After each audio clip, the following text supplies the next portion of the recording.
Hey guys, Coach Leah Lemberg here, reporting live from Austin, Texas this week. I'm actually at KWRI headquarters for Gary Keller's Top Agent Mastermind. And this week's quick tip comes directly from the sessions and the conversations that we're having in those rooms. The conversation is all swirling around what is your value proposition? And more specifically, they've narrowed it down to two key people, two key groups of folks to really pay attention to. It's what is your value proposition to buyers and what is your value proposition to sellers? The first thing to think about when it comes to this is, how do I know what my value proposition is? Maybe this isn't something that you've thought about at all. Maybe it's something that you haven't thought about in quite some time. Maybe your value proposition, has changed and shifted and you haven't really updated it formally. One of the best places to start with this is to think about, why do clients choose to work with me as it currently stands?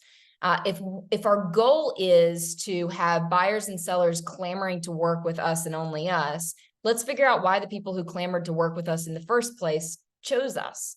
So go back. This is a perfect opportunity to read through your reviews, get that wonderful pat on the back and that sunshiny feeling in your heart from reading all of those again. And look for commonalities, look for through lines. What is it that people are always saying about you or your team, your sales agents, your operations administrative staff? Chances are you're going to find more people speaking into what it is that you're already doing well, right? While we discussed in the room specifically, what is our value proposition to buyers? What is our value proposition to sellers? And we think about it as leads, listings, leverage. So of course, we're going to start there.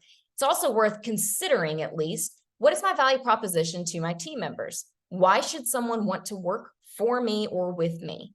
And some of you are probably saying off to the side, Leah, I don't have a team. I am a strong solo agent. I have no desire to grow a team. No worries. Keep in mind, you do have vendor partnerships, and those are members of your team as well. So whether these are salespeople that we have 1099 agreements with, whether these are operations folks who are the backbone of our business that we have W-2 agreements with, or perhaps these are just vendor partners that we work with closely, why should they continue to work with us? What is our value proposition to them?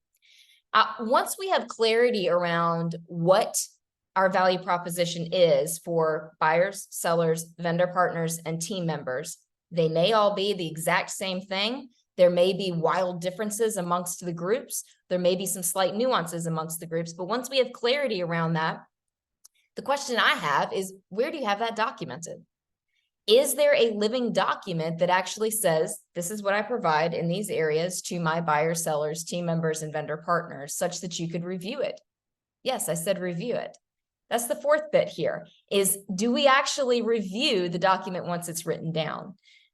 This goes back to, do I inspect what I expect? Well, am I inspecting what I'm expecting of myself and my team when it comes to my value proposition? So take the time to identify, first and foremost, why do people work with us? Why should people work with us? What is it that I offer? Why do buyers and sellers clamor to work with my team or myself? Write it down so that there's clarity, that we can actually look back and say, this is when I had a clear moment of thinking, this is what I said I would be providing, right? And then once a quarter, at the very least, when we're whipping out all our other economic model, budget model, org, is when we're looking at all of our business documents, pull out this more esoteric document as well. And let's look at some of the warm and fuzzy areas of our business as well. Am I still fulfilling what I said I'd be fulfilling to my clients, my leads, my vendor partners, my team members? And if the answer is no, we should look at, is this really a sustainable model or not? Is there something that got in the way that I know this could work if I could just solve this problem?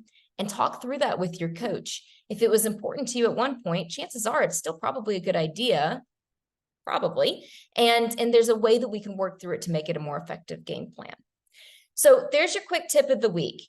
Do I have clarity around what my value proposition is in each and every area of my life? Is it documented? And do I review that document to make sure that I'm fulfilling the promises that I said I would be fulfilling to myself and those around me?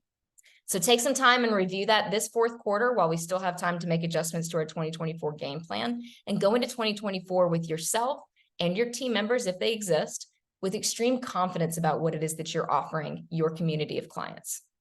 Make it a great one.